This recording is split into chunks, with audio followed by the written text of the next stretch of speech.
My Bafang BBS HD electric bike kit, assembled on a giant Rincon bicycle. The bicycle itself is equipped with disc brakes, front suspension. Disc brakes is necessary for a 1 kilowatt electric motor. All the system operates on 48 volts. The actual down-tube battery has a capacity of 17.5 ampere hour, which is the biggest one that I could get. Is it do-it-yourself? It's not fully do-it-yourself. You have to have some extra tools, like I needed to weld these brackets because the origin mounts should be mounted on the holes for the bottle on the rim, but the actual height of the battery didn't fit it, so I needed to do my own.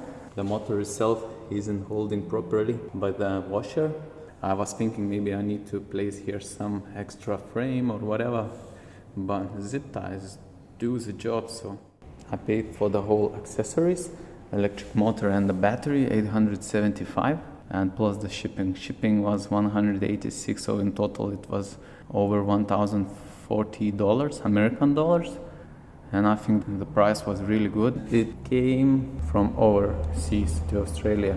Officially it has 1 kilowatt, but when I'm accelerating heavy on a throttle and it's an assist 9 level, I am achieving 1400 watts. I love that you still have rear derailleur and you can easily shift between speeds.